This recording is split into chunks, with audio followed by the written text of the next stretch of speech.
Okay, no, here we go. Please come up to the mic. Hi, Charlie. My name is Sophie, and I have a couple questions for you. My first is that, do you believe in state rights? Yeah, I do. You do? Okay.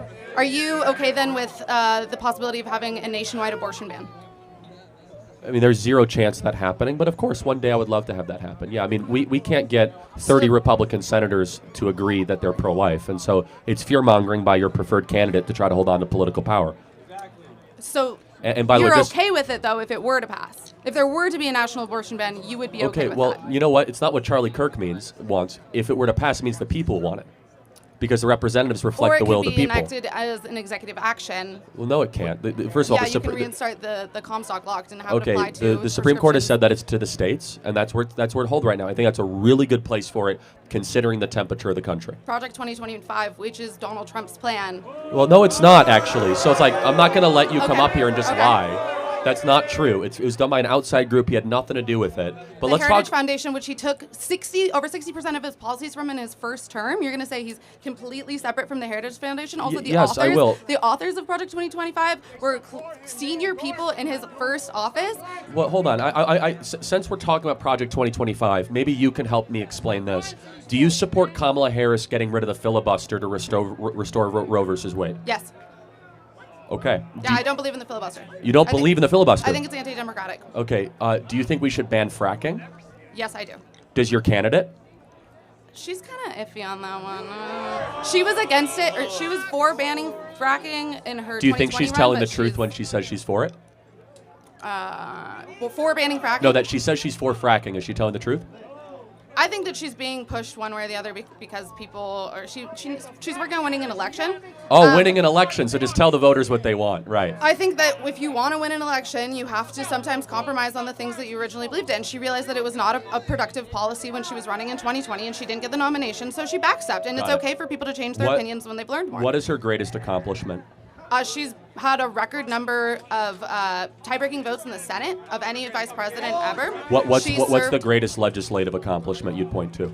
I don't have any. No, but the tie-breaking vote. Tell me one tie-breaking vote.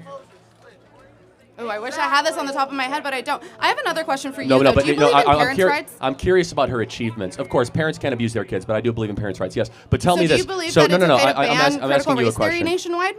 Yes, of course we should ban critical race theory from then you're publicly not funded for parents' schools. rights. No, okay. Again, I'm happy to. That's backwards. Well, hold on. Do you think that we should teach eugenics in our schools? We do teach about eugenics. No, teach it as fact. But we teach about it when we talk about Nazi Germany. No, should we teach it as fact?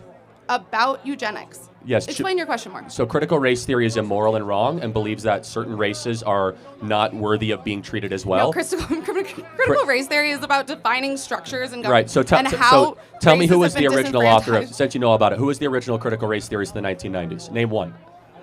I don't have the names off the top of my head. Yeah, it's Derek Bell, Angela Davis. You just said that you were for Kimberly parents' Crenshaw. rights. But you're against parents' rights if you're okay with them having a nationwide ban for critical race theory.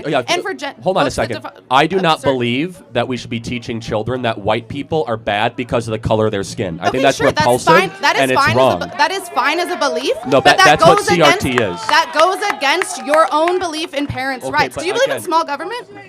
Hold on a second. Let me answer your question. Let's slow down a second. Parents' rights. If a parent wants to homeschool their kids and teach critical race theory, they have the right to do that. We should not taxpayer fund it, though. But let me ask you this question. But if parents are taxpayers and their taxpayer money is going to publicly funded schools, that's pretty counterintuitive. Let me ask you this question. Your candidate right now is not doing very well. You agree? No, I don't. I think it's actually just a neck-and-neck race. It's going to be one of the margins. Okay, great. So why is it that most Americans think that Trump handled the economy better than Kamala and Biden? Because he inherited Obama's economy.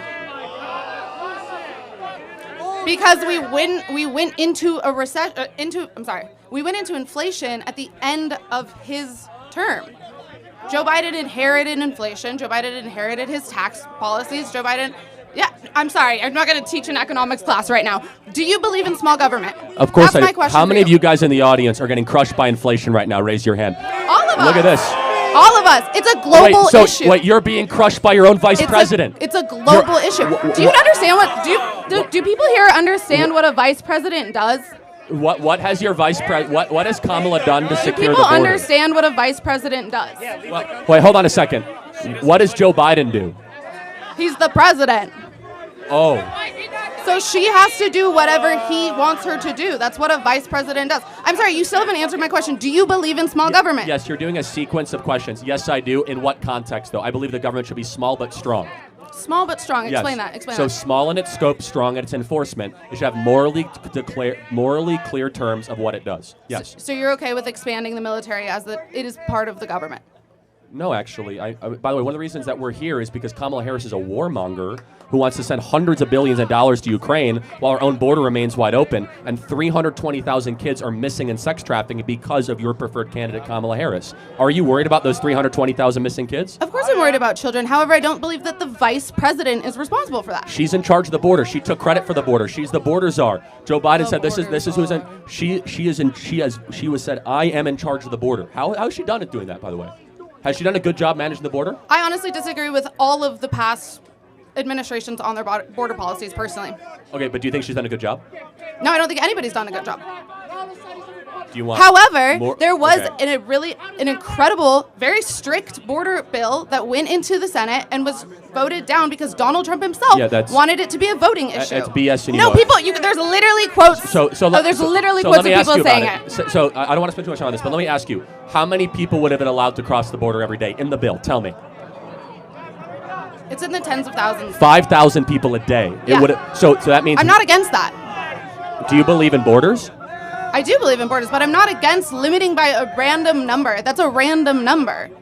So we need to pay attention to the context in which people are crossing the border, why they're doing context. that. Context is important. So when someone robs a bank, if they're hungry, that's okay? Say it again. If someone is poor, should they be able to break into America? That's not at all what I'm insinuating. No, what's the context then? I don't understand. Nobody's breaking into. When you're talking about legal border crossings. No. These are. You're talking about 5,000 a day legal border crossings. No. These are not. These are illegal entries into the United States of America. Do you know that there have been more arrests under this administration for people crossing the border than there were during Donald Trump's Yeah, because there's more people coming across the southern border. So context matters. Yeah, 10 million people are illegally in the country. Let me ask one final question. Do you think Kamala Harris did a good job managing the Russian-Ukrainian war? She went to the Munich Security Conference days before the invasion. Is she someone that you think is a smart person? I do think she is a smart person. That is a separate question. I don't believe that the Ukrainian war has been handled well by anyone in government. Personally, I think we can say eye to eye on that. What's one thing Trump did right as president? I'll help you out. He did a lot of good things. One of the things that he did was he was a president who really boosted the economy of the United States. I disagree with that. Started no wars. That's not true either. No, he was a part of the Abraham Accords, which is the reason why Hamas attacked Israel on October 7th. That was because of his participation in creating the Abraham Accords. Talk to me. Just talk to me here. Okay. I can't think of a single thing that he's done that I would support.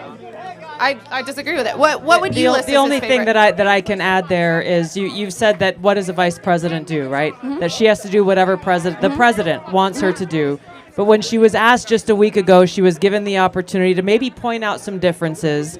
When she was asked on The View, what would you have done differently than Joe Biden? And she said, I cannot think of a single thing. So she is responsible. Joe Biden has said he delegated everything from domestic to foreign policy to her, and she has been by his side every step of the way through every major decision he's made. So she should be held accountable for a record that she continues to say that they are very proud of.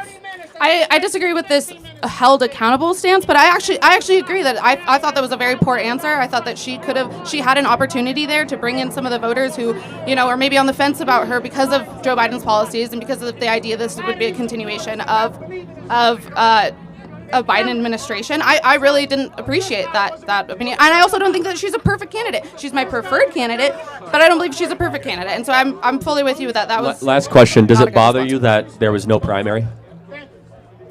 No, it doesn't. No, and it's for a practical reason, and not like I would have preferred there have been a primary, but primaries are very expensive.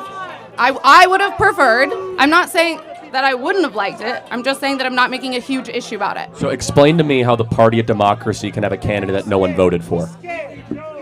Because it's within the rules.